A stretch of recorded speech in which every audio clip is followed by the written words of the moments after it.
नमस्कार। आप सबका आपके अपने संस्थान टारगेट विद आलोक में बहुत बहुत स्वागत है। मैं हूं आपका दोस्त डॉक्टर अमित कुमार शुक्ल। कैसे हैं प्यारे दोस्तों? पिछले क्लास में हम लोगों ने एनसीईआरटी के एक बहुत महत्वपूर्ण हिस्से को देखा था और जिसके माध्यम से हम लोगों ने मौर्य वंश के इतिहास को भी समझने की कोशिश किए थे। अशोक जैसे शासक की महानता के जो दावे हैं उसको समझने की कोशिश किए थे कि क्यों अशोक महान है। दोस्तों, एनसीईआरटी का जो इम्पोर्टेंस है आप दिन प्रतिदिन महसूस कर रहे होंगे और मैं आपसे ये कह चुका हूं कि अगर आप पहले चैप्टर से आखिरी चैप्टर तक हर पुस्तक को शिद्दत के साथ अगर पढ़ लें तो देखिए आपका आईएएस की परीक्षा हो, पीसीएस की परीक्षा हो, आरओ का परीक्षा हो या एक किसी भी स्तर की परीक्षा, आप अपने विषय में बहुत ही कंफर्टेबल हो जाएंगे क्योंकि एनसीईआरटी आपको बुनियादी जानकारी देता है। पिछले क्लास में हम जहां तक थे आज उससे आगे बढ़ेंगे और आज एक अन्यत्र जो पिछले ही चैप्टर का हिस्सा है, पहले अन्यत्र को देखेंगे और फिर ये देखेंगे मौर्य काल के बाद भारत की क्या स्थिति रही। यानी हम एक अंडरस्टैंडिंग आज आपकी क्लास में विकसित करने की कोशिश करेंगे कि अशोक महान के बाद आखिर क्या हुआ भारत में, और फिर देखेंगे कि भारत में कैसे खुशहाल गांव और भारत में कैसे कृषि के क्षेत्र में तथा अन्य क्षेत्रों में विकास की जो बयार बही वो किस तरह से आगे बढ़ी। तो मेरे दोस्तों, आइए अविलंब हम अपने चैप्टर की शुरुआत करते हैं और देखते हैं कि हम पिछले क्लास में कहां तक थे और आज हम उसे आगे कैसे बढ़ा रहे हैं। दोस्तों, पिछले क्लास में हम लोगों ने अन्यत्र जब आया था तो अन्यत्र के पहले की चीजों को पढ़े थे। जब भारत में मौर्य साम्राज्य था और मौर्यों ने एक बहुत ही विशाल साम्राज्य का निर्माण किया था, उसी समय आपने दुनिया भर में कई बड़े बड़े साम्राज्यों का निर्माण होते हुए देखा होगा, सुना होगा, पढ़ा होगा। इसी समय दोस्तों, खासकर छठी शताब्दी ईसा पूर्व से चौथी तीसरी शताब्दी ईसा पूर्व के बीच में, यानी जैसे भारत में छठी शताब्दी ईसा पूर्व में महाजनपद काल आया और उसके बाद से पांचवी चौथी सदी ईसा पूर्व तक आते आते एक विशाल साम्राज्य भारत में निर्मित हो गए, ठीक उसी प्रकार आप ये पाएंगे कि दुनिया के भी तमाम क्षेत्रों में हम अन्य बहुत बड़े बड़े साम्राज्यों को बनते हुए देख सकते हैं। यूनान में यूनानी साम्राज्य का निर्माण हुआ, उसी तरीके से चीन में एक बहुत बड़े चीनी साम्राज्य का निर्माण हुआ, मिस्र में एक बड़े साम्राज्य का निर्माण हुआ और भारत में भी बड़े साम्राज्य इसी दौरान बने। मौर्य साम्राज्य के उभरने से थोड़ा पहले जब भारत में मुख्यतः नंद वंश शासन कर रहा था, उसी समय लगभग 2400 वर्ष पहले चीन में सम्राटों ने चीन की दीवार का निर्माण शुरू किया। चीन की दीवार इतिहास का एक आश्चर्य स्थापत्य के तौर पर चीन की दीवार को देखा जाता है। वेरी वेरी इंपॉर्टेंट है। चीन की दीवार का निर्माण भी चीन के शासकों ने शुरू किया। इसका मुख्य उद्देश्य यह था चीन की दीवार के निर्माण का कि उत्तर पश्चिम यानी उत्तर में मंगोल, चीन के उत्तर में क्या पड़ता है? मंगोल, और खासकर उत्तरी सीमा यानी मंगोली सीमा, ध्यान देना मुख्य रूप से। और अगर हम पश्चिम में थोड़ा सा देखें तो मध्य एशियाई क्षेत्र, तो इसका मुख्य उद्देश्य था उत्तरी सीमा की पशुपालक लोगों से चीन के साम्राज्य की रक्षा करना। ये ध्यान देना, वेरी वेरी इंपॉर्टेंट।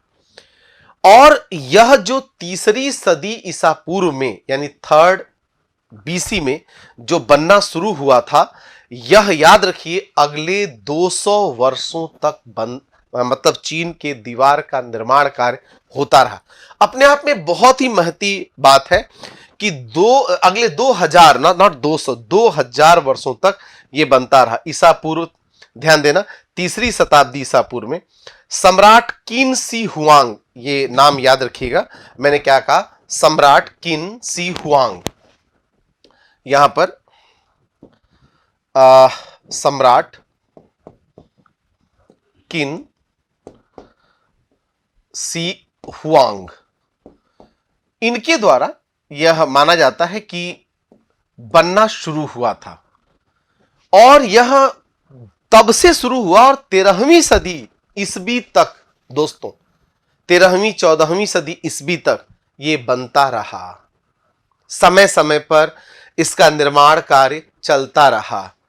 तो एक बार फिर से इसके बनाने का उद्देश्य उत्तरी सीमा की पशुपालक यानी चरवाहा जो जनजातीय लोग थे, पशुपालक लोगों से रक्षा करना था। अगले 200 वर्षों तक इस दीवार का निर्माण कार्य चलता रहा क्योंकि साम्राज्य की जो सीमाएं वो समय समय पर बदलती रही, क्योंकि एक के बाद एक नया राजवंश आता रहा, उसके अपनी साम्राज्य की एक निश्चित सीमा थी, तो उसी सीमा के अनुरूप यह दीवार आगे पीछे होती रही, यानी कहीं जाकर ज्यादा मुड़ गई, कहीं कम मुड़ी, तो यह इसीलिए इसकी सीमाएं बदलती रही।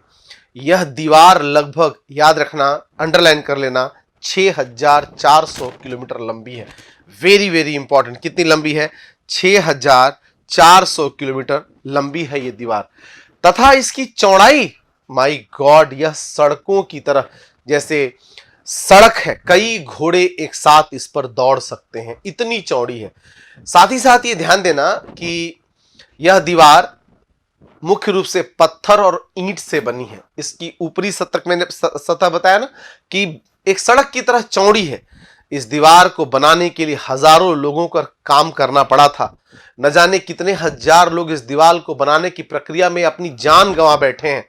इसकी पूरी कहानी पढ़ेंगे तो एक से बढ़कर एक मार्मिक कथाएं भी चीन के दीवार के निर्माण के साथ जुड़ी हुई हैं। दोस्तों, हर 100 से 200 मीटर की दूरी पर ये इस दीवार में एक चौकी पोस्ट बनाया गया है, सुरक्षा पॉइंट यानी सिक्योरिटी पोस्ट बनाया गया है, जिसे यहां पर क्या लिखा है, बुर्ज बने हैं, ताकि उस सर्टेन पॉइंट से उस दीवार के दूसरी तरफ, साम्राज्य के दूसरी तरफ से होने वाले किसी भी आक्रमण और खतरे को देखा जा सके, उसको समय रहते उस पर नियंत्रण पाया जा सके। इसलिए इसको चेक पोस्ट कुछ कुछ दूरी पर बनाए गए हैं। तो चीन की दीवार अपने आप में दुनिया का एक अद्भुत कार्य हुआ है, जिसमें कितना मानव श्रम लगा होगा इसका केवल अंदाजा ही लगाया जा सकता है। व्यवहारिक धरातल पर आप देखें तो यह लगभग एक अद्भुत सा कार्य दिखता है। 6400 यानी 6400 किलोमीटर लंबी यह दूरी है। कहते हैं कि अंतरिक्ष से भी चीन की दीवार एक रेखा के तौर पर देखी जा सकती है। आगे बढ़ते हैं दोस्त, वेरी वेरी इंपॉर्टेंट। तो इसके बाद, अन्यत्र के बाद, आपको कुछ शब्दों का भी यहां पर ध्यान देना चाहिए। जैसे साम्राज्य, मैंने क्या कहा थोड़े पिछले क्लास में, साम्राज्य आप सबको याद होगा कि साम्राज्य राज्य की तुलना में एक विस्तृत भूभाग को कहा जाता है। विस्तृत भूभाग होने के कारण जो इसका शासक है वो सम्राट कहलाता है, और सम्राट के पास बड़ी सेना होती है, वह अधिक शक्ति होती है, अधिक प्रशासनिक वर्ग होता है, और कर जो है, अधिकाधिक कर वह सम्राट वसूल करता है, क्योंकि अधिकाधिक संसाधन ही उसके साम्राज्य को जीवित रख सकता है, साम्राज्य को बना सकता है। राजधानी किसी भी राज्य या साम्राज्य का वह केंद्र होता है जहां सम्राट रहता है या राजा रहता है, तथा संपूर्ण गतिविधियों का संचालन का वही केंद्र होता है, इसलिए उसे शक्ति का केंद्र भी कहा जाता है। तो राज मतलब यहां देखिए, राजधानी यानी राज्य की राजधानी, राज्य का केंद्र, जहां राजा या सम्राट जरूर रहेगा, उसे ही राजधानी कहा जाएगा। इसको हमेशा ध्यान देना। अधिकारी जो वर्ग होता है, अधिकारी निश्चित रूप से अधिकार धारण करने वाला, जो आप कह सकते हैं पदाधिकारी होगा, पद धारण करने वाला होगा, वह राज्य के सेवा में, राज्य के अलग अलग गतिविधियों में उसकी निश्चित भूमिका होती है, तथा राजा इन्हीं अधिकारियों के माध्यम से अपने कार्य का संपादन या कार्य का संचालन करवाता है। किसी भी राज्य के संचालन में उसके मातहतों की अधिकारियों की बहुत बड़ी भूमिका होती है। अगर किसी राज्य के अधिकारी वास्तव में योग्य हैं तो वह राज्य निसंदेह एक लोक कल्याणकारी राज्य बनने में या फिर बेहतर कार्य के निष्पादन में कोई समस्या नहीं आती है। जैसे आप उदाहरण के तौर पर लें, मौर्य काल में खासकर चंद्रगुप्त मौर्य, बिंदुसार, अशोक के समय जो पदाधिकारी थे वो अपने दायित्वों को बखूबी निर्वहन करते थे। इसलिए मौर्यों के विकास में आप देखेंगे कि मौर्य शासकों के आदेश समय समय पर अनुपालन हुए, इसलिए मौर्य साम्राज्य का विकास हुआ। लेकिन जब कभी भी कोई भी मातहत कोई अधिकारी वर्ग जब लापरवाही करता है या वह योग्य नहीं होता है तो साम्राज्य का विखंडन होना या साम्राज्य का पतन होना सुनिश्चित हो जाता है। संदेशवाहक का मतलब है ऐसा व्यक्ति या ऐसा पदाधिकारी जो एक जगह से दूसरे जगह तक संदेश को लेकर जाए, सूचनाओं का आदान प्रदान करे, उसे संदेशवाहक कहते हैं। प्राचीन काल से वर्तमान समय तक संदेशवाहकों का बहुत बड़ा महत्व होता है। चूंकि वर्तमान समय में संचार के अनेक ऐसे माध्यम हैं जिससे संदेश मिनटों नहीं बल्कि चंद सेकंड में एक जगह से दूसरे जगह तक संदेश पहुंच जाता है। सेकंड से भी कम समय लगता है अब संदेश पहुंचने में।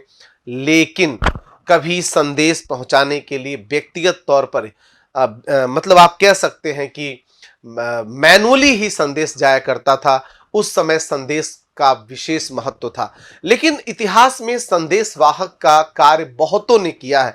कभी पक्षियों के माध्यम से भी संदेश भेजे जाते रहे हैं। कभी मानव संदेशवाहक के रूप में काम किया है, जब तक कि वर्तमान जो कम्युनिकेशन की युक्तियां पैदा नहीं हो गई तब तक आप देख सकते हैं संदेश उन लोगों ने ही इसी तरह संदेश जाते रहे। प्रांत क्या होता है? प्रांत का मतलब है कि सब डिवीजन, यानी कि कोई संपूर्ण राज्य के कार्य संचालन गतिविधियों के बेहतर निष्पादन के लिए उसे कुछ भागों में बांटा जाता है। तो ये एक डिवीजन है स्टेट का, यह एक डिवीजन है किसी भी किंगडम का जो रिस्पॉन्सिबिलिटी को शेयर करता है। इसीलिए क्या होता है कि प्रांत बनाए जाते हैं। आधुनिक राष्ट्र राज्य में भी प्रांतों का निर्माण होता है और आधुनिक राष्ट्र राज्य में प्रांत मुख्य रूप से दो तरह से संचालित होते हैं।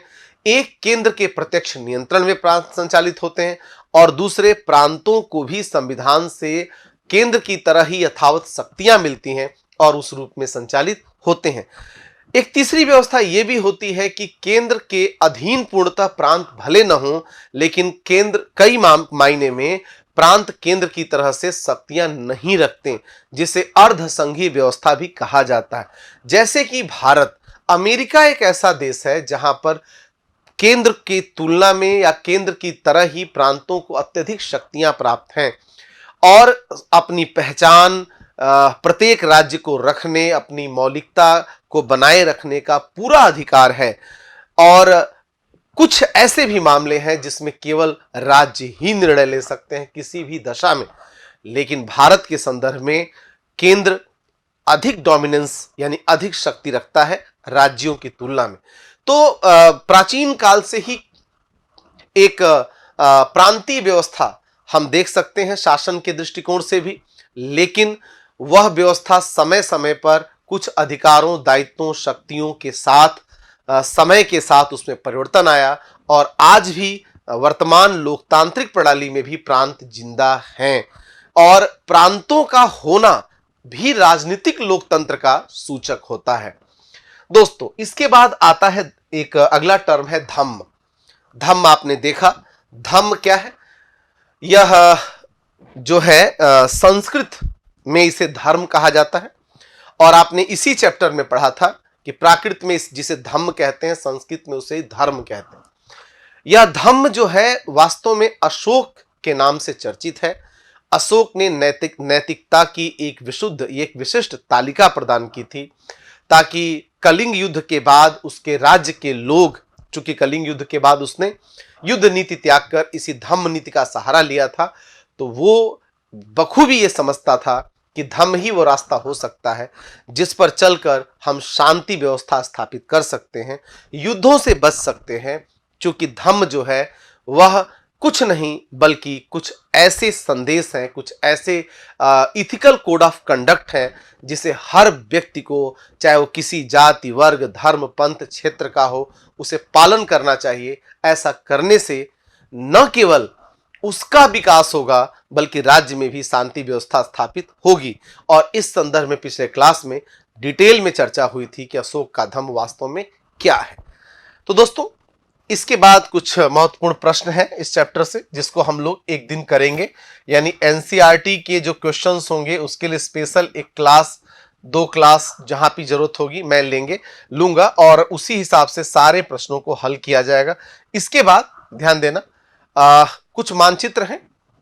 मानचित्र में रेशम मार्ग, ध्यान देना, वेरी वेरी इंपॉर्टेंट, रेशम मार्ग को दर्शाया गया है। आइए रेशम मार्ग सहित कुछ महत्वपूर्ण व्यापारिक मार्ग जो भारत तथा मध्य एशिया और उसके आसपास के क्षेत्रों, पश्चिमी एशिया में दर्शाए गए हैं, उसका अध्ययन करें 2 मानचित्रों के माध्यम से। दोस्तों, आप इस मानचित्र को ध्यान से देखें, ये बड़ा ही महत्वपूर्ण मानचित्र है और इससे आपको कई महत्वपूर्ण इंफॉर्मेशन मिलेंगे, जरूर मिलेंगे। आइए देखते हैं। देखिए दोस्तों, ये जो मानचित्र है, इस मानचित्र में आप कुछ महत्वपूर्ण, पहले तो सागर को देख सकते हैं। ये कैस्पियन सागर है, काला सागर है और ये भूमध्य सागर है।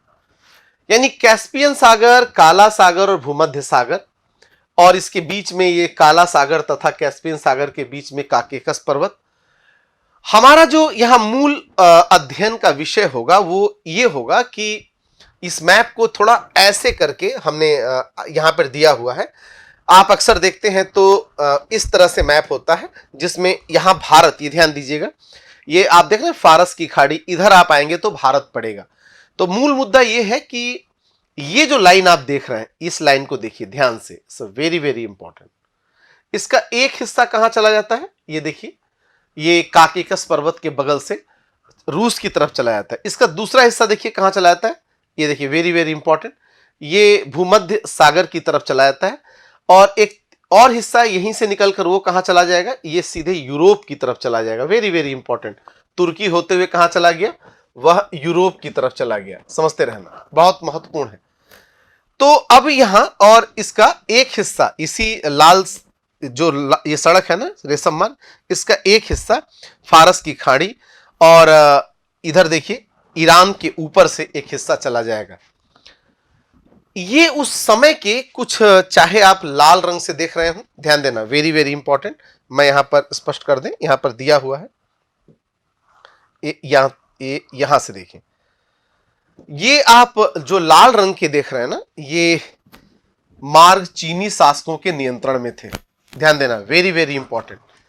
मौर्य काल में खासकर आप देखेंगे तो ईसा के पूर्व की हम बात कर रहे हैं, ईसा के पूर्व जो ये मार्ग हैं वो कहां थे दोस्त, तो ये मार्ग ईसा के पूर्व चीनी शासकों के नियंत्रण में थे, जहां आप लाल लाल देख रहे हैं। ये जो आप हरा देख रहे हैं, ये मार्ग कुषाण, जो मार्ग कुषाणों के नियंत्रण में थे। भारत में कुषाण वंश का शासन हुआ था, आपको पता है, कनिष्क उसका सबसे बड़ा शासक था, शक्तिशाली शासक था। जो हरा वाला आप देखेंगे वो कुषाणों के नियंत्रण में था, जिसका अध्ययन हम अगले अध्याय मतलब अध्याय 10 में करेंगे, ये ध्यान देना। ये जो आप देख रहे हैं इस रंग का, ये महत्वपूर्ण समुद्री मार्ग है, जो समुद्र से जुड़े हुए हैं, वो समुद्री मार्ग का सिंबल है। साथ ही साथ जैसे यहां पर कई समुद्री मार्ग इसी तरह से डिनोट किया गया है। ये लाल वाला जो देख रहे हैं, ये मार्ग ईरान फारस के शासकों के नियंत्रण में थे। देखिए ये लाल वाला जो यहां देख रहे हैं ना, ये ईरान और फारस के शासकों के, ये देखिए ईरान और फारस के शासकों के नियंत्रण में थे। और इस जो ये रंग है, इस मार्ग पर रोमन शासकों का नियंत्रण था। इधर आप आएंगे तो रोमन शासकों का नियंत्रण इस मार्ग में था, ये देखिए। तो आपको इससे ज्यादा नहीं, थोड़ी सी जानकारी लेनी है, खासकर रेशम मार्ग से संबंधित, जिसकी ज्यादा जो चर्चा अगले मैप के थ्रू आप देख सकते हैं। अगला मैप, ये आपको ज्यादा जानना जरूरी है क्योंकि इसमें भारत के बारे में आपको दिखाया जाएगा, भारत के संदर्भ में चीजों को समझाया जाएगा। दोस्तों, आप जरा इस मैप को देखिए, ऊपर है मंगोलिया, हम थोड़ा सा इधर ये जुंगारिया, तुर्फान, इधर चीन और ये सिंकियांग। ध्यान से देखना, वेरी वेरी इंपॉर्टेंट। हमको देखना है इस पूरे क्षेत्र को, तो थोड़ा सा मैं मैप और ऊपर कर रहा हूं। ये देखिए तिब्बत और भारत, ये देखिए, हमें मुख्य रूप से इसे देखना है। अब यहां पर आप इस लाल वाले मार्ग को देखिए, आप देखेंगे कि इसके कई शाखाएं निकलेंगी और कई शाखा आगे जाएंगी। इसी की शाखा पिछले मैप में आपने देखा था आगे बढ़ी थी। और ये भारत है, उस समय का अपना भारत। तो ये हिमालय और ये थोड़ा सा तिरछा बना है ना, इसलिए ये देखिए जम्मू कश्मीर का ये हिस्सा है, और ये पामीर के पठार का निचला हिस्सा आते वक्त ये आप देखिए थोड़ा सा, ये हम और ले लेते हैं काबुल वगैरह, और ये आपका भारत का हिस्सा हो गया यहां से। ये देखिए थोड़ा सा, और ये भारत का हिस्सा हो गया। ओके, अब भारत के हिस्से से थोड़ा ऊपर ये वाला जो एरिया है इसे समझें। आज का जो उज्बेकिस्तान है और उसके आसपास का क्षेत्र है, यही रेशम मार्ग था। क्या मार्ग था? इसको बोलते हैं रेशम मार्ग। यह प्राचीन काल का सबसे महत्वपूर्ण व्यापारिक मार्ग था, और जिस किसी का भी रेशम मार्ग पर नियंत्रण होता था, ध्यान से समझना, अंतरराष्ट्रीय व्यापार में उसकी बहुत बड़ी भूमिका होती थी।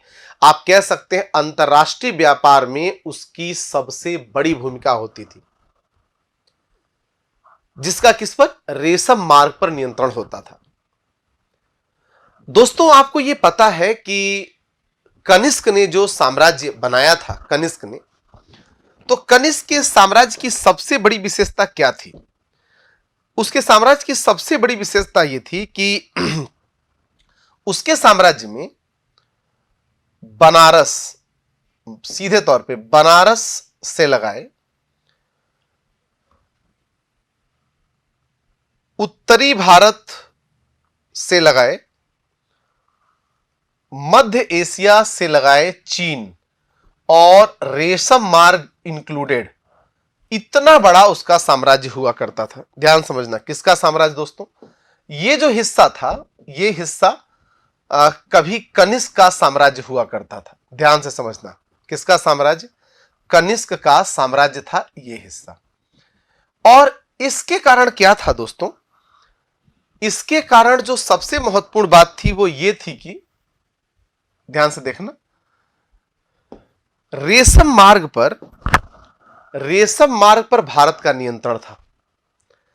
और जब रेशम मार्ग पर भारत का नियंत्रण था, तो यही वजह थी कि मौर्योत्तर काल में कुषाण राजवंश जब भारत पर शासन कर रहा था और कनिष्क जब शासक था यहां का, तो भारतीय अंतरराष्ट्रीय व्यापार सबसे ज्यादा फला फूला, क्योंकि कनिष्क का जो साम्राज्य था वह एक अंतरराष्ट्रीय साम्राज्य था, जिसमें चीन का कुछ हिस्सा, मध्य एशिया का बहुत बड़ा हिस्सा, अफगानिस्तान, भारत का संपूर्ण उत्तर तथा पश्चिमी क्षेत्र शामिल था।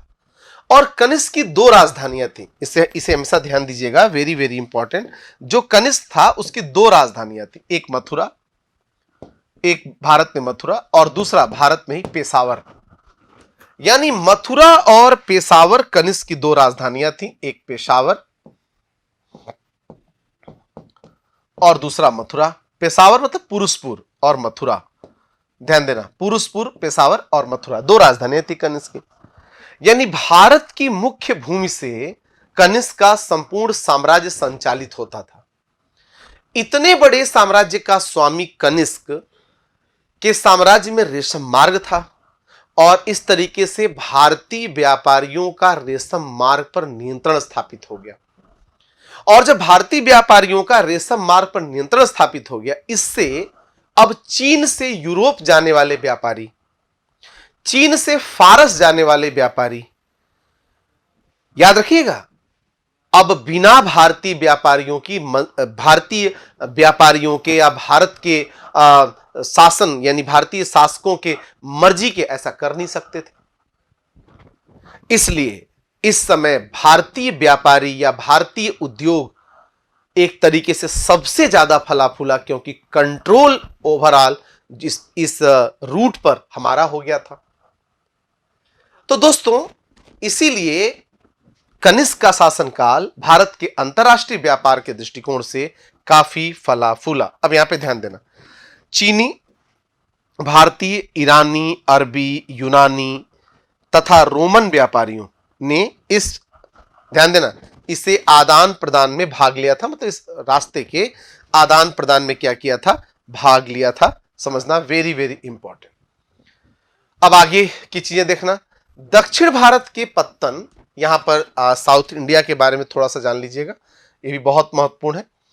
ये दक्षिण भारत आप देख लीजिए। दक्षिण भारत के पत्तन काली मिर्च तथा अन्य मसालों के निर्यात के दृष्टिकोण से बहुत महत्वपूर्ण है। अब जैसे ये बेरीगाजा, इसे भड़ौच या भरुच इसी को कहते हैं। यहां सोपारा बंदरगाह बाद में विकसित हुआ, थोड़ा सोपारा ध्यान देना, ये बंदरगाह विकसित हुआ। मसूलीपट्टनम एक बहुत महत्वपूर्ण बंदरगाह था। पोडुका बंदरगाह जो आधुनिक तमिलनाडु में पड़ता था। मुजरिस इधर है, मुजरिस के बाद तोंडी भी इधर ही है। मुजरिस, तोंडी, ध्यान देना यहीं पर तोंडी है। Is it right? समझते रहना। बंदर भी इधर ही है, मुजरिस, तोंडी, बंदर, समझते रहना। पोडुका उधर है, अरिकामेडु है।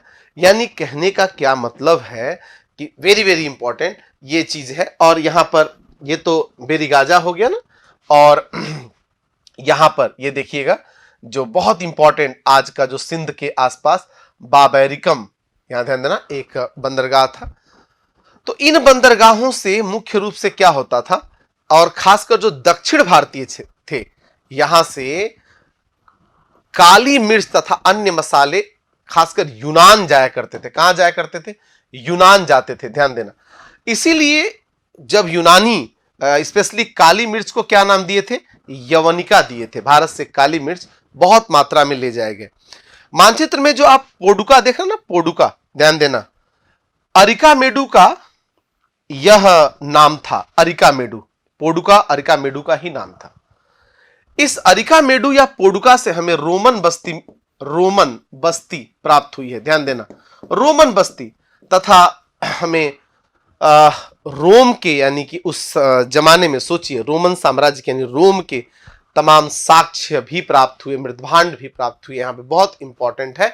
तो रोमन बस्ती के साक्ष्य हमें पेडुका या अरिकामेडु से प्राप्त हुए हैं। तो कुल मिलाकर हम ये देख रहे हैं कि प्राचीन काल में भारत का जो इंटरनेशनल ट्रेड है वो जल और स्थल दोनों मार्ग से होता है। और यहां पर आपको जानना चाहिए दो बड़ी महत्वपूर्ण बातें दोस्त। इसे देखिए, एक तो ये देखिए, ये जो मार्ग है इसे देखिए, इसे कौटिल्य ने भी इस मार्ग का वर्णन किया है। इसे उत्तरापथ कहते हैं, जो पेशावर से, ध्यान देना, ताम्रलिप्ति बंदरगाह तक जाता था। कहां तक? ताम्रलिप्ति बंदरगाह तक। यहां पर ताम्रलिप्ति बंदरगाह था ताम्रलिप्ति, और यहां पर पेशावर। तो पेशावर से ताम्रलिप्ति बंदरगाह तक उत्तरापथ जाता था। उत्तरापथ नामक एक वेरी वेरी इंपॉर्टेंट ये मार्ग था।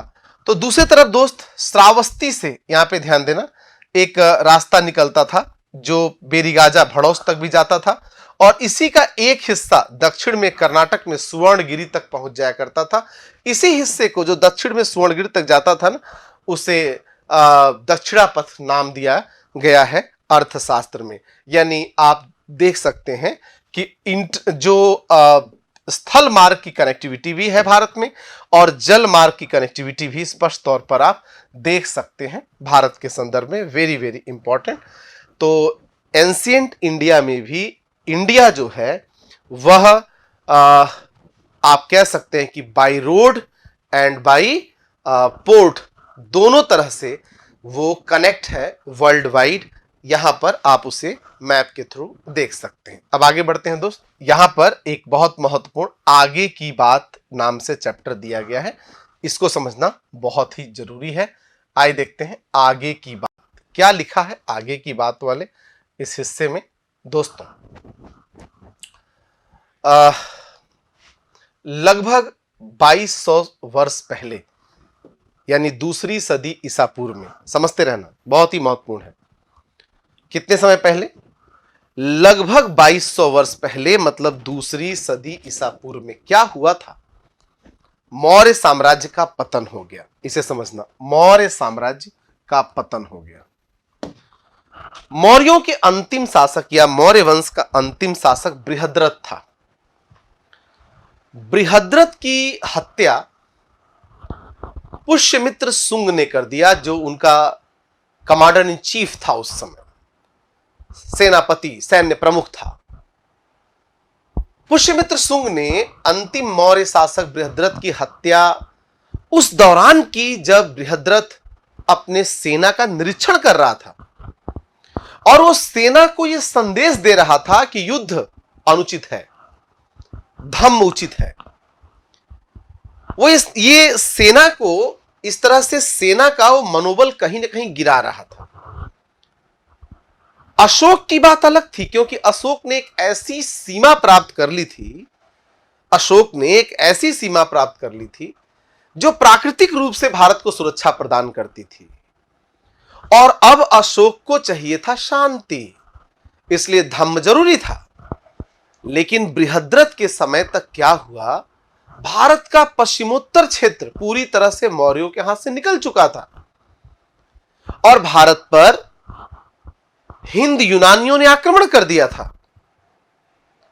हिंद यूनानियों के द्वारा भारत का पश्चिमोत्तर क्षेत्र जीत लिया गया। दोस्तों, इस बात को समझते रहिएगा। ऐसे में पुष्यमित्र शुंग ने बृहद्रथ की हत्या उसकी सेना के सामने ही कर दी, क्योंकि सेना का मनोबल गिर रहा था। सेना ने पुष्यमित्र शुंग के इस कार्य का समर्थन करते हुए पुष्यमित्र शुंग के जयकारे किए, उसके सम्मान में नारे लगाए। ऐसा हर इतिहासकार लिखता है, चाहे वो किसी भी मतांतर का हो। मार्क्सवादी भी लिखते, साम्राज्यवादी भी लिखते, राष्ट्रवादी भी लिखते। दोस्तों, पश्चिमोत्तर भारत में, समझते रहना, तथा उत्तर भारत के कुछ भागों में करीब 100 सालों तक हिंद यवन राजाओं का शासन था। अब ये हिंद यवन कौन है? हिंद यवन कोई और नहीं बल्कि यवन ही है। सिकंदर ने भारत पर आक्रमण किया। सिकंदर के बाद सेल्यूकस निकेटर ने पश्चिमोत्तर भारत की सीमावर्ती क्षेत्र पर शासन किया। लगभग 305 से 303 ईसा पूर्व, याद रखना डेट, 305 से 303 ईसा पूर्व के आसपास चंद्रगुप्त मौर्य ने सेल्यूकस निकेटर को पराजित किया और उससे पश्चिमोत्तर भारत के 4 प्रांत, सीमावर्ती प्रांत प्राप्त कर लिए। काबुल, कंधार, हेरात, मकरान, इसे प्राप्त कर लिया और हिंदू कुश पर्वत के उस पार अब सेल्यूकस निकेटर का शासन हो गया। उस पूरे एरिया में चंद्रगुप्त मौर्य का शासन स्थापित हुआ। सेल्यूकस निकेटर और चंद्रगुप्त मौर्य के बीच एक संधि भी हुई। संधि की शर्तों के तहत, ध्यान देना, वो उसे 4 राज्य प्राप्त हुए थे। बदले में चंद्रगुप्त ने सेल्यूकस निकेटर को 500 हाथी तोहफे में दिया था। 500 हाथी तोहफे में दिया और सेल्यूकस निकेटर ने अपनी बेटी कार्नेलिया या हेलेना का विवाह चंद्रगुप्त मौर्य से कर दिया था। इस तरीके से यूनानी शासक सेल्यूकस निकेटर और भारतीय शासक चंद्रगुप्त मौर्य के बीच एक वैवाहिक संबंध भी दिखाई देता है। चूंकि चंद्रगुप्त मौर्य एक महान शासक था, महान साम्राज्यवादी था, जब तक उसने राज्य किया, शासन किया, तब तक किसी भी अन्य शासक की, विदेशी शासक की इतनी स्थिति मजबूत नहीं थी कि वो मौर्यों के ऊपर हमला कर सके। इसके बाद बिंदुसार आया, उसने भी राज्य को संभाल कर रखा। अशोक आया, उसने भी और शक्ति बढ़ाया तथा कलिंग को भी अपने राज्य मिला लिया। यानी ये 3 महान शासक जो एक के बाद एक शक्तिशाली शासक होते चले गए। इन शासकों के समय किसी विदेशी शक्ति में इतनी ताकत नहीं थी कि वो भारत पर आक्रमण कर सके। लेकिन इस दौरान भारत के पश्चिमोत्तर सीमा के उस पार वो यूनानी शासक शासन करते रहे। एक के बाद एक शासन करते रहे। डिमेट्रियस, आगे चलकर एक शासक आया जिसने अशोक के समय के बाद धीरे धीरे जब अशोक की मृत्यु हुई और मौर्य कमजोर हुए, तब यही शासक हिंदू कुश पर्वत और उसके आसपास शासन करने लगे।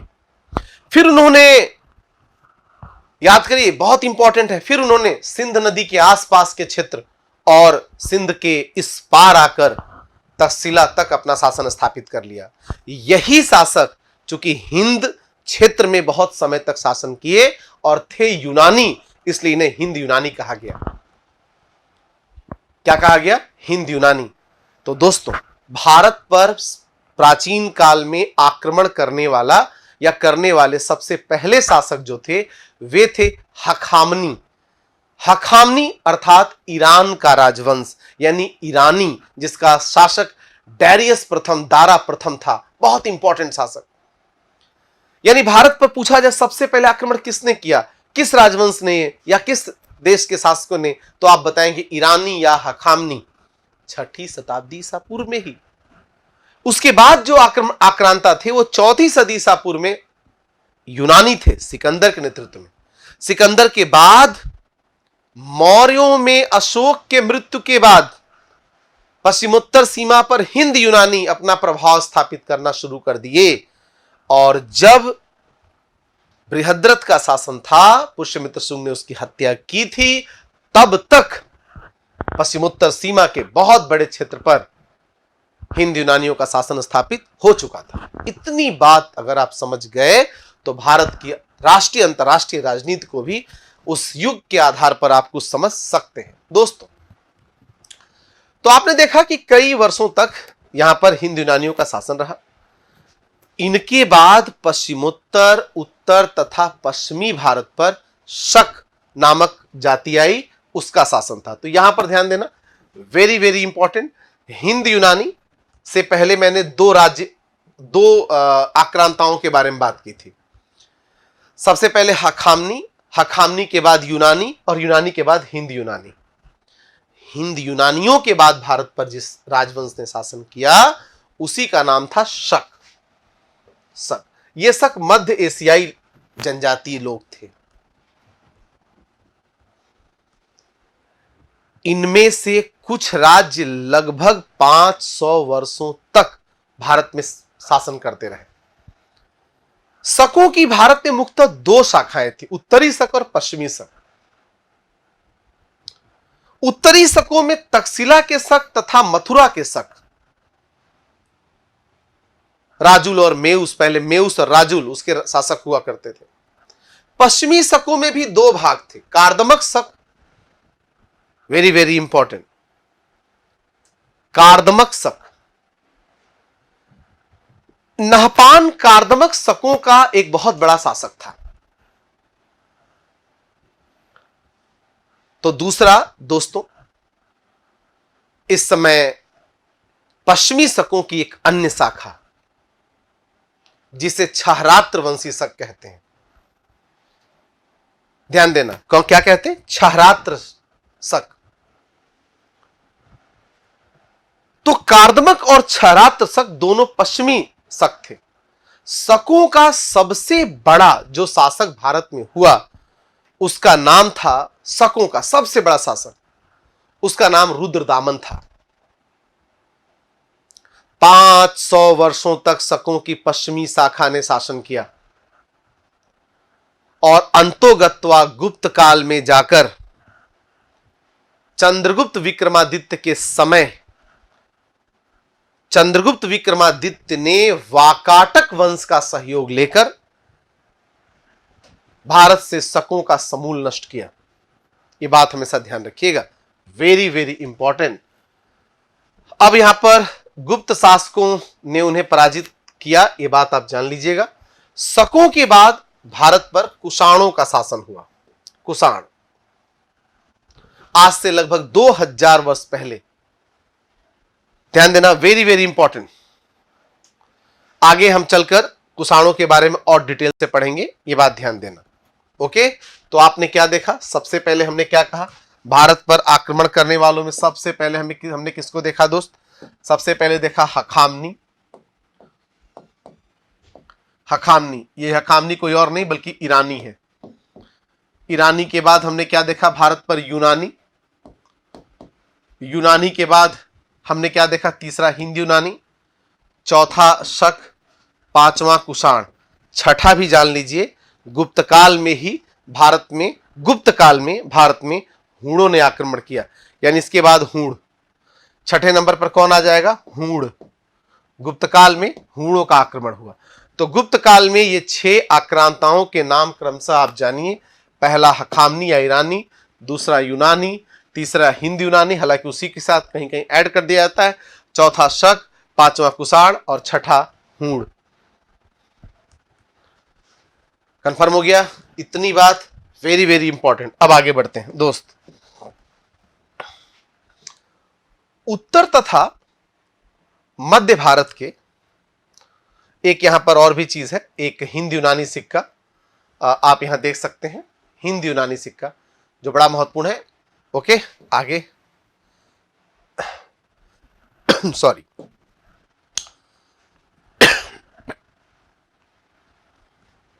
उत्तर तथा मध्य भारत के कुछ हिस्सों पर शकों का शासन था। यहां पश्चिमी भारत तथा मध्य भारत पर शासन कर रहे सातवाहन शासकों के साथ इनके युद्ध हुए। जी हां, यह भी बहुत महत्वपूर्ण बात है। शकों का सबसे महत्वपूर्ण शासक रुद्रदामन का संघर्ष वाशिष्ठीपुत्र पुलवामी नामक शक शासक से हुआ था। माना जाता है कि वाशिष्ठीपुत्र पुलवामी को शक शासक रुद्रदामन ने 2 बार पराजित किया, लेकिन इसके बावजूद भी वाशिष्ठीपुत्र पुलवामी की शक शासक रुद्रदामन ने हत्या नहीं की, क्योंकि रुद्रदामन ने अपनी बेटी, अपनी पुत्री का विवाह सातवाहन शासक वाशिष्ठीपुत्र पुलवामी से कर दिया था। हमें रुद्रदामन के बारे में बहुत ही महत्वपूर्ण सूचना जूनागढ़ अभिलेख से मिलती है, जिसे गिरनार अभिलेख भी कहा जाता है। जूनागढ़ अभिलेख शकों के और खासकर रुद्रदामन की उपलब्धि में लिखा गया भारत में संस्कृत का सबसे प्राचीन अभिलेख है, संस्कृत भाषा का। इसकी लिपि ब्राह्मी है, भाषा संस्कृत है और शैली चंपू है। याद रखना, वेरी वेरी इंपॉर्टेंट। तो दोस्तों, हमने यहां पर आपको बहुत इंपॉर्टेंट जो बात लिखी है उसको समझिए। उत्तर तथा मध्य भारत के कुछ इलाकों में मौर्य सेनानायक पुष्यमित्र शुंग ने एक राज्य की स्थापना की। शुंगों के बाद कण्व तथा कुछ और वंशों का शासन तब तक चलता रहा जब तक लगभग 1700 वर्ष पहले गुप्त साम्राज्य की स्थापना हुई। आप सबको पता है कि गुप्त साम्राज्य की स्थापना श्रीगुप्त द्वारा की गई और इसका वास्तविक जो संस्थापक है वो चंद्रगुप्त प्रथम है। दोस्तों, हमने देखा कि पश्चिमी भारत के कुछ हिस्सों पर शकों का शासन था। यहां पश्चिमी भारत तथा मध्य भारत पर शासन कर रहे सातवाहन शासकों के साथ उनके कई युद्ध हुए। लगभग 2100 साल पहले स्थापित सातवाहन राज्य लगभग 400 वर्षों तक टिका रहा। उसके उच्चावच आते जाते रहे, ढेर सारे शासक आते जाते रहे, उसके शकों के ही साम्राज्य में उत्थान और पतन का दौर चला, लेकिन 400 लगभग वर्षों तक ये टिके रहे। लगभग आज से 1700 वर्ष पहले, ध्यान देना, वेरी वेरी इंपॉर्टेंट, 1700 वर्ष पहले मध्य तथा पश्चिमी भारत में वाकाटक वंश स्थापित हुआ था। इसी वाकाटक वंश के साथ गुप्तों का एक बहुत अच्छा वैवाहिक संबंध रहा। वाकाटक वंश के शासक रुद्रसेन के साथ चंद्रगुप्त विक्रमादित्य ने अपनी पुत्री प्रभावती गुप्ता का विवाह कर दिया। समझना, वेरी वेरी इंपॉर्टेंट। जिसकी कुछ समय बाद मृत्यु हो गई, तो प्रभावती गुप्ता के राज्य को भी चंद्रगुप्त विक्रमादित्य ने संरक्षण प्रदान किया था। यह समझिए, दक्षिण भारत में 2200 से 1800 साल पूर्व के बीच चोलों, चेरों तथा पांड्यों ने शासन किया। यानी मोटे तौर पर आप पाएंगे कि दक्षिण भारत में लगभग 300 ईसा पूर्व से, ध्यान देना, वेरी वेरी इंपॉर्टेंट, 300 ईस्वी के बीच में, इस डेट को थोड़ा हम लोग और सुधार करते हैं, 300 ईसा पूर्व से 300 ईस्वी के बीच में वहां चोल, चेर और पांड्य राज्य ने शासन किया, जिसे संगम युग कहा जाता है। क्या कहा जाता है? संगम काल। और इसी संगम युग में, संगम काल में तमिल कवियों का, तमिल विद्वानों का 3 संगम हुआ, मतलब 3 मीटिंग हुई थी, ये भी आप जानते हैं। और ये तीनों मीटिंग जो है वो मदुरा जो था, मदुरई यानी कि पांड्यों की राजधानी मदुरई, अलवय या कपाटपुरम उत्तरी मदुरई में हुआ था। पहला जो संगम हुआ था, यानी कि दक्षिण भारत में लगभग 300 ईसा पूर्व से 300 ईस्वी के बीच में जो तमिल कवियों का पहला मिलन, संगम हुआ था, वो पांड्यों की राजधानी मदुरई में हुआ। और इसकी अध्यक्षता ऋषि अगस्त ने की थी। इस संगम का कोई साहित्य हमारे पास उपलब्ध नहीं है, लेकिन जो दूसरा संगम हुआ था वो भी पांड्यों की ही राजधानी अलवय या कपाटपुरम में हुआ था। इस संगम की अध्यक्षता भी पहले ऋषि अगस्त ने किया, बाद में उन्हीं के शिष्य ऋषि तोल्काप्पियर ने किया। ऋषि तोल्काप्पियर की एकमात्र रचना जो तमिल व्याकरण है, तोल्काप्पियम, हमें द्वितीय संगम से प्राप्त हुआ, तथा जो तृतीय संगम था वो भी पांड्यों की राजधानी उत्तरी मदुरई में हुआ। और यहां से ही, यानी तृतीय संगम से ही हमें दोस्तों संगम साहित्य प्राप्त होता है। 3 महत्वपूर्ण संगम साहित्य के हमें महाकाव्य भी मिलते हैं। इन महाकाव्यों के अंतर्गत शिल्पाधिकारम, मणिमेखले, जीवक चिंतामणि जैसे महत्वपूर्ण महाकाव्य बड़े चर्चित है दक्षिण भारत में। अब आगे की बात यहां देखिए। तो किसका शासन रहा वो आपने देख लिया। लगभग 1500 साल पहले यहां पर पल्लव और चालुक्यों के 2 बड़े राज्य की स्थापना हुई।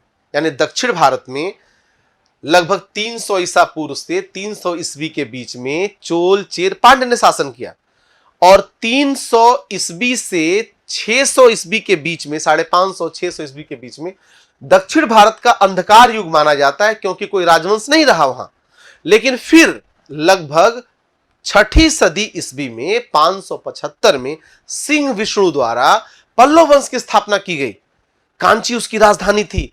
और इन्हीं पल्लवों ने द्रविड़ शैली, मंदिर स्थापत्य की द्रविड़ शैली का विकास किया, तथा ये बहुत बड़े साम्राज्यवादी एवं लोक कला, शास्त्रीय कला, हर तरह के कला स्थापत्य के बड़े संरक्षक थे।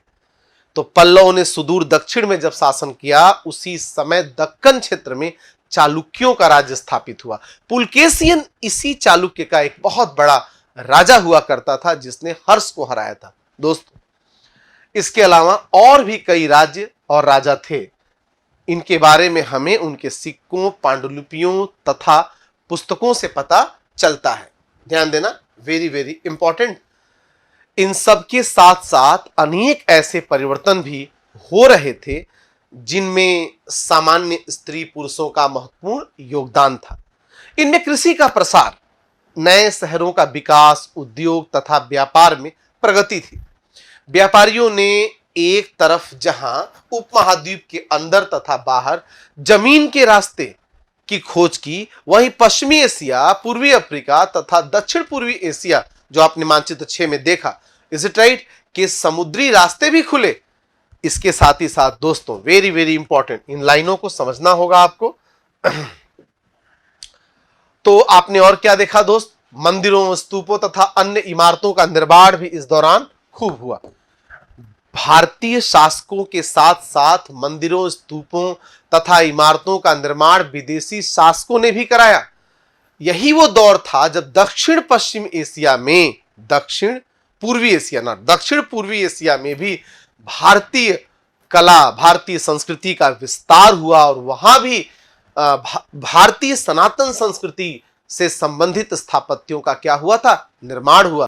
तो मंदिरों, स्तूपों तथा अन्य इमारतों का निर्माण हुआ, किताबें लिखी गई, साथ ही वैज्ञानिक खोजें भी हुई। ये सारी बातें साथ साथ होती रही थी। इसका मतलब एक ही दौर में अलग अलग विधाओं का फलना फूलना। इस पुस्तक के बाकी हिस्सों को पढ़ते हुए तुम इन बातों का अध्ययन करोगे। कहने का सीधा सा मतलब है अभी आगे इन सभी बातों का डिटेल में अध्ययन होगा। आपके सामने एक सातवाहन सिक्का भी दिख रहा होगा। तो दोस्तों, अभी आज हमने इन मुद्दों की चर्चा की जो बड़े ही महत्वपूर्ण है। तो यहां पर एक शक सिक्का आप देख लीजिए, शकों का सिक्का है, इधर सातवाहनों का सिक्का है, ऊपर आपने हिंद यूनानियों का सिक्का देखा था। इस तरीके से एनसीईआरटी का यह चैप्टर हमें मौर्य काल से मौर्योत्तर काल तक के ढेर सारी बातों का अध्ययन करता नजर आता है, अध्ययन कराता नजर आता है। दोस्तों, मौर्योत्तर काल की कुछ अपनी ही विशेषता थी जो बड़ी इंपॉर्टेंट है। जैसे मौर्योत्तर काल में आप पाएंगे कि इस समय एक ही साथ भारत में देशी और विदेशी राज्य स्थापित हुए। यानी भारत के पश्चिमोत्तर, उत्तर, पश्चिमी क्षेत्र में जहां विदेशी राज्य शासन कर रहे थे, उसी समय भारत के मध्य, पूरब, दक्षिण हिस्से पर मुख्यतः देशी राज्य भी शासन कर रहे थे। विदेशी राज्यों में इस समय 4 राज्यों का नाम आता है। सबसे पहले हिंद यूनानियों का, हिंद यूनानियों के बाद शकों का, शकों के बाद कुषाणों का और फिर हूणों का। इनकी सबसे बड़ी विशेषता यह रही कि ये एक के बाद एक भारत आए, क्रमशः जिस क्रम में मैंने नाम लिया, और एक ने दूसरे को डोमिनेट किया। इनमें सबसे ज्यादा जिसका प्रभाव भारत में देखने को मिला वो कुषाण थे और फिर शक। शकों ने पश्चिमी क्षेत्र में बहुत लंबे समय तक शासन किया, लेकिन सबसे बड़ा विदेशी शासकों में किसी ने राज्य निर्माण किया तो वो कुषाण थे। साथी दोस्त, इन चारों ही विदेशी आक्रांताओं के साथ एक बड़ी विशेषता जुड़ी थी। वो विशेषता ये थी, खासकर हिंद यूनानियों को बहुत कुछ हद तक छोड़ दिया जाए तो, हालांकि आगे चलकर हिंद यूनानियों ने भी भारतीय संस्कृति को अपनाया था, तो इनमें से अधिकांश ने आप पाएंगे कि भारतीय संस्कृति में वैसे ही विलीन हो गए जैसे पानी में नमक। कहने का सीधा सा अर्थ है कि चाहे हिंदू यूनानी हो, कुषाण हो, शक हो, कुषाण हो या हूण हो, इन्होंने भारत में रहकर यहीं की संस्कृति को अपना लिया, यहीं के धर्म को अपना लिया। किसी ने बौद्ध धर्म की हीनयान शाखा अपना ली, जैसे मिनांडर और नागसेन का संवाद बड़ा प्रचलित है। तो मिनांडर ने बौद्ध धर्म की हीनयान शाखा को अपना लिया, तो वहीं पर किसी ने बौद्ध धर्म के महायान शाखा को अपना लिया, जैसे कनिष्क। तो दोस्तों, अनेक शासकों ने शैव धर्म और वैष्णव धर्म को अपना लिया और वह इसी समाज में पूरी तरह से अपने आप को एडजस्ट कर लिए। तो इसी समय भारत में कुछ क्षेत्रीय राज्य और बड़ी शक्तियों का उभार हुआ, जिसे हम क्षेत्रीय राज्य के अंतर्गत नहीं रख सकते। जैसे कम से कम हम ये कहेंगे, मौर्यों के बाद शकों ने, मौर्यों के बाद शुंगों ने पाटलिपुत्र से शासन जो स्थापित किया, और इन्होंने बहुत लंबे समय तक भारत में एक मजबूत शक्ति के रूप में अपने आप को स्थापित किया। एक के बाद एक आगे चलकर इनकी शक्ति कमजोर जरूर पड़ी, लेकिन शुरुआती कुछ शासकों ने, शुंग वंश के शुरुआती कुछ शासकों ने निसंदेह अपने शक्ति को काफी मजबूती से बनाए रखा था, जिसमें पुष्यमित्र शुंग सबसे बड़ा चेहरा, सबसे बड़ा चर्चित नाम था। पुष्यमित्र शुंग ने 2 अश्वमेध यज्ञ किए थे। पुष्यमित्र शुंग के पुरोहित महर्षि पतंजलि थे। इन्हीं महर्षि पतंजलि ने पुष्यमित्र शुंग के लिए अश्वमेध यज्ञ कराया था। याद रहे दोस्तों, महर्षि पतंजलि ने एक बहुत महत्वपूर्ण टीका लिखी थी, कमेंट लिखा था पाणिनि के अष्टाध्यायी पर, जिसे महाभाष्य कहते हैं। इसी तरीके से दोस्तों पतंजलि ने ही योग दर्शन की स्थापना की थी, उन्हें प्रणेता कहा जाता है। साथ ही साथ दोस्तों शुंगों में कई अन्य महत्वपूर्ण शासक भी हुए। इसी में अग्निमित्र का नाम आता है, जो शकों को पराजित किया था। ऐसे ही दक्षिण भारत में दक्कन में सातवाहनों का उभार हुआ। सिप्रक या सिमुक सातवाहनों का संस्थापक था। इस राजवंश में कई महत्वपूर्ण शासक हुए। सातकर्णी प्रथम और गौतमी पुत्र सातकर्णी इस राज्य का सबसे शक्तिशाली शासक था, जिसने एक विशाल साम्राज्य का निर्माण किया था। वाशिष्ठी पुत्र पुलवामी एक अन्य महत्वपूर्ण शासक था। दक्षिण भारत में खासकर दक्कन क्षेत्र में कला स्थापत्य के क्षेत्र में इनका अद्वितीय योगदान है।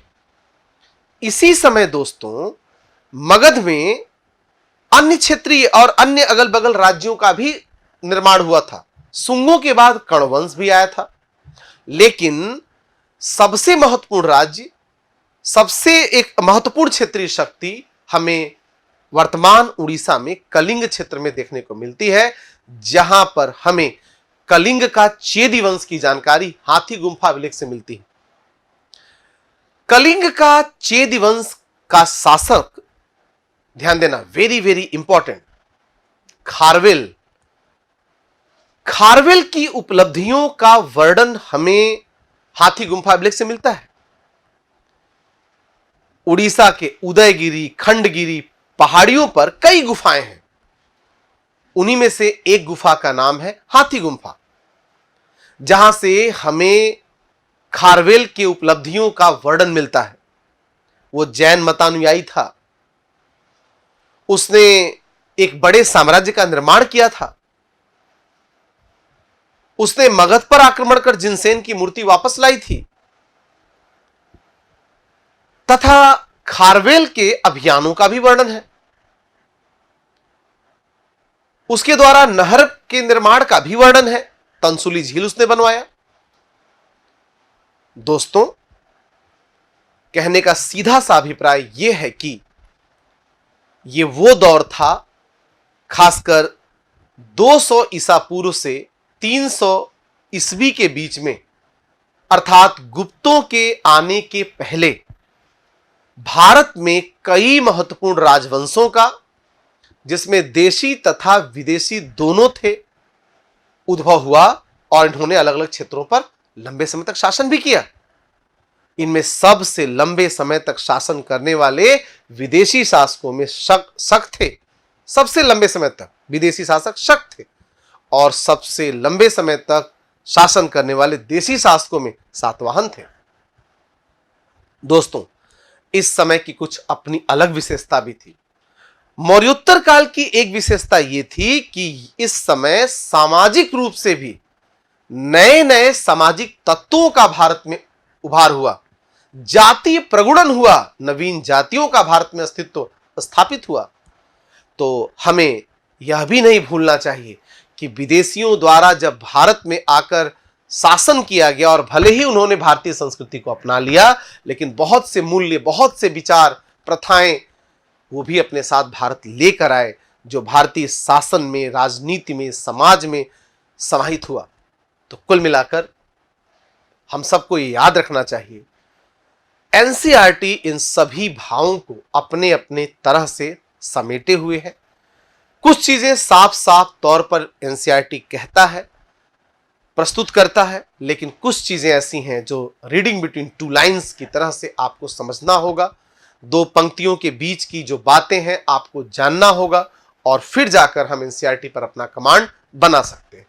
तो मेरे सभी प्यारे दोस्तों को मुझे पूरा विश्वास है कि मौर्य काल के बाद तथा गुप्त काल से पहले का एक भारतीय इतिहास का निचोड़ क्या हो सकता है, आप उसे जरूर समझे होंगे। अब कल से आगे की क्लासेस एनसीईआरटी आपको कैसी लग रही है, आप कितना इसे समझ पा रहे हैं और ये कितना आपके लिए लाभकारी है, कमेंट में जरूर लिखिए। फिर मिलते हैं, तब तक के लिए आप सबको डॉक्टर अमित कुमार शुक्ल का बहुत बहुत नमस्कार। Thank you very much.